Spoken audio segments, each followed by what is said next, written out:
90s का एक rare footage ये स्वीडन पुलिस कार के ऑनबोर्ड कैमरा में कैप्चर हुआ था, जिसमें स्वीडन पुलिस एक ब्लैक कार का पीछा कर रहे थे, लेकिन देखते ही देखते ये सेडान आंखों के सामने से गायब हो जाती है। ये सुपर सेडान पुलिस का ही नहीं, अर्ली 90s के सुपर कार्स का भी नाइटमेयर थी। एक ऐसी फैमिली सेडान जिसको परचेस करने के लिए जर्मनी में रेसिंग लाइसेंस हाईली रिकमेंडेड था। लोग इस सेडान को द फरारी किलर तक कहने लगे थे, लेकिन ऐसा क्या हुआ कि ये सेडान अपने ब्रांड की पहली और आखिरी इंटरनल कंबस्शन 4-डोर सेडान बन के रह गई। जानते हैं इस कार की कहानी आज के इस वीडियो में। Vauxhall presents the all-new Carlton.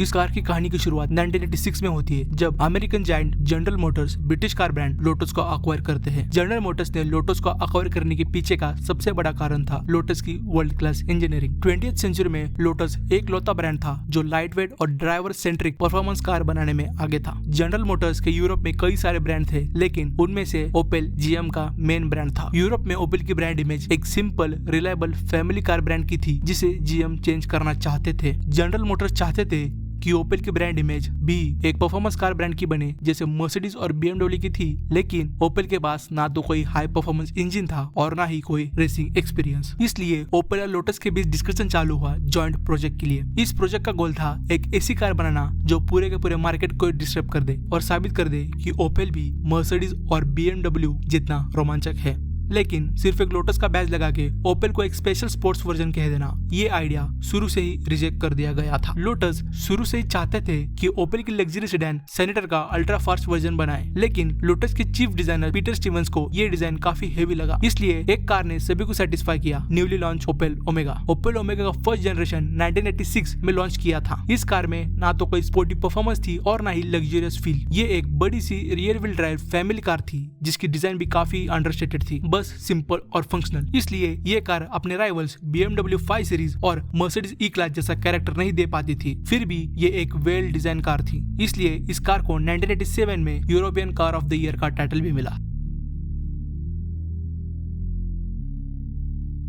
Opel omega को चूज करने के पीछे कई कारण थे, जैसे ओपेल ओमेगा का robust rear wheel drive platform जो लोटस की ट्यूनिंग को हैंडल कर सकता था, और ओपेल ओमेगा की लुक्स जो दिखने में तो एक सिंपल फैमिली सेडान की थी, लेकिन यही लुक्स इस सेडान की परफॉर्मेंस कैपेबिलिटीज को छुपा के रखती थी, जो इस सेडान को भेड़ के खाल में भेड़िया बना देता था। और ओपेल का एग्जिस्टिंग मॉडल यूज करने से जीएम की डेवलपमेंट कॉस्ट भी बच गई।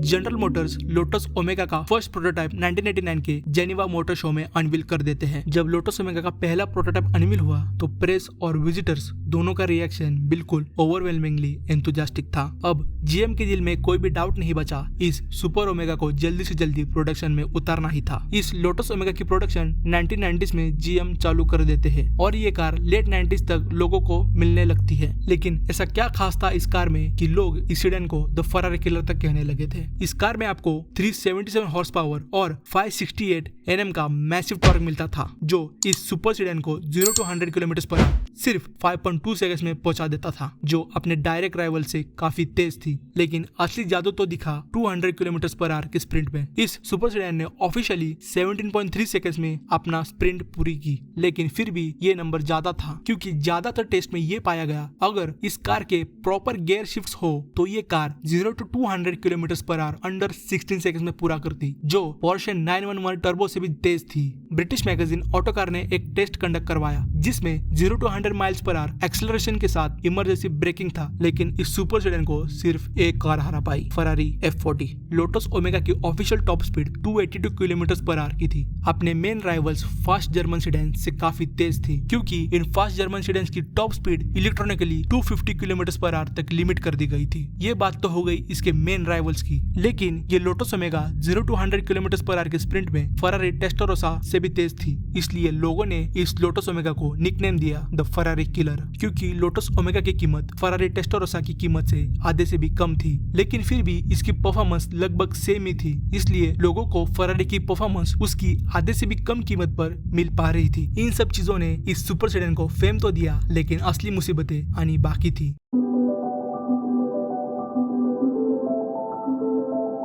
पहली प्रॉब्लम तब सामने आई जब ये क्लियर हुआ कि लोटस को कार के डिजाइन पर फुल क्रिएटिव फ्रीडम नहीं मिलेगा। बस कुछ चीजें जैसे व्हील्स और एरोडायनेमिक के फाइनल टचेस ही उनके हाथ में थे। फ्यूचर लोटस ओमेगा के लिए 2 अलग अलग बॉडी की डिजाइन बनाई गई थी, एक इंग्लैंड में और दूसरी जर्मनी में। आखिर में जर्मन वर्जन को फाइनल डिजाइन चुना गया, जो लोटस डिजाइनर्स के लिए एक निराशा थी, लेकिन फिर भी कार की डिजाइन काफी अच्छी थी। लोटस ओमेगा को रेगुलर ओपेल ओमेगा से दिखने में अलग बनाती थी लोटस की बैजिंग और unique body kit. Lotus omega पूरे वर्ल्ड वाइड सिर्फ एक कलर में आती थी, इंपीरियल ग्रीन। लोटस और ओपेल के बीच कम्युनिकेशन इतना पैची था कि काफी टाइम तक दोनों को ये क्लियर नहीं था कि ये कार बनाएगा कौन और कैसे। ब्रिटेन में लोटस इंजीनियर चाहते थे कि कार की बॉडी शेल और पार्ट्स सीधे उनके पास आए और वो सब कुछ अपनी फैक्ट्री में असेंबल करे। वही दूसरी तरफ जर्मनी के रुसेलशाइन प्लांट ने इस छोटी सी इंग्लिश प्रोजेक्ट के लिए अपनी प्रोडक्शन लाइन को मॉडिफाई करने से मना कर दिया। लेकिन आखिर में फैसला हुआ एक ऐसे ऑप्शन पर जो लोटस के लिए सबसे ज्यादा इनकन्वीनियंट था। लोटस ने जर्मनी से स्टैंडर्ड ओपेल ओमेगा के प्रोडक्शन लाइन यूनिट्स रिसीव किए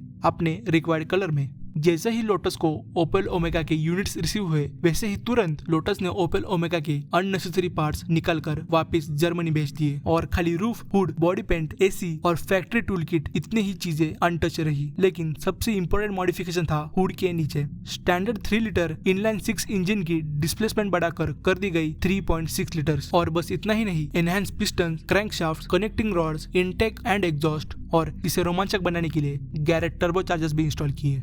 इसका रिजल्ट कार प्रोड्यूस करने लगी 377 हॉर्स पावर, जो अर्ली 90s के स्टैंडर्ड के हिसाब से काफी सीरियस फिगर था। जब लोटस ओमेगा का डेवलपमेंट हो रहा था, तब जनरल मोटर्स के पास ऐसी कोई ट्रांसमिशन नहीं थी जो इस सुपर ओमेगा की टॉर्क को हैंडल कर सके। लेकिन बाद में एक जुगाड़ मिल गया। उन्होंने जर्मन कंपनी CF की बनाई हुई ट्रांसमिशन यूज की, जो असल में 4th generation Chevrolet corvette ZR1 के लिए डिजाइन की गई थी। और सिर्फ ट्रांसमिशन ही नहीं, GM की दूसरी गाड़ियों से भी पार्ट्स लिए गए, जैसे रियर डिफरेंशियल जो ऑस्ट्रेलिया में बनी होल्डन कॉमोडोर से लिया गया। शुरुआती रोड टेस्ट में कुछ बड़ी प्रॉब्लम सामने आई। कार का टॉर्क इतना ज्यादा था और ओपेल की रियर मल्टीलिंक सस्पेंशन की वजह से गाड़ी कभी भी अचानक ट्रैक्शन लूज कर देती थी, जो काफी डेंजरस था। इस प्रॉब्लम को सॉल्व करने के लिए लोटस को पूरी सस्पेंशन सिस्टम को दोबारा ट्यून करना पड़ा। गुडईयर के स्पेशल टायर्स तक बनवाए गए, जिसमें एक सीक्रेट कंपाउंड यूज हुआ जो सिर्फ ओमेगा के लिए था। लोटस ओमेगा एक इंसेंटली फास्ट कार थी, लेकिन हर किसी के लिए नहीं। हेवी और पावरफुल होने के बावजूद इसमें ABS के अलावा कोई इलेक्ट्रॉनिक सेफ्टी फीचर नहीं था। इसको चलाना काफी डिमांडिंग और रिस्की था, स्पेशली उन लोगों के लिए जो एक्सपीरियंस ड्राइवर नहीं थे। इसलिए जिन्होंने गाड़ी पहली प्री ऑर्डर में ली थी, उनके लिए फ्री ड्राइविंग कोर्स भी दिया गया, ताकि वो इस सुपर ओमेगा को सही से कंट्रोल कर सके। पर जितनी पावरफुल और यूनिक थी लोटस ओमेगा, उतनी ही बदनाम भी हो गई कुछ क्रिमिनल कहानियों की वजह से। ब्रिटिश मीडिया ने तो इसके अराउंड इतने स्कैंडल्स क्रिएट किए कि कुछ लोग तो इसके सेल्स को बैन करने की डिमांड करने लगे। और सच कहे तो इस कार ने वैसे कारण भी दिए।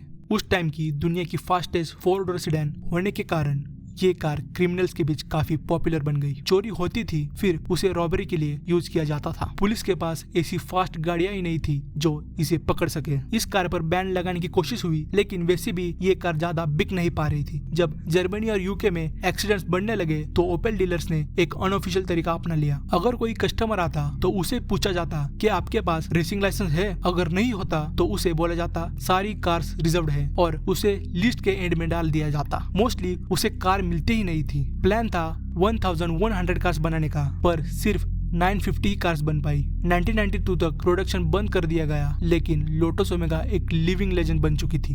एक ऐसी सुपर सेडान जो स्पीड और रॉ कैरेक्टर का परफेक्ट कॉम्बो थी। ये कभी भी एक आम फास्ट कार नहीं बन पाई, लेकिन एक स्पेशल वीकेंड वेपन जरूर बन गई ड्राइविंग लवर्स के लिए। अगर आप जानना चाहते हैं कि मारुति की सबसे बेहतरीन कार कैसे फ्लॉप हुई, तो राइट साइड पर आ रही वीडियो को क्लिक करें। धन्यवाद।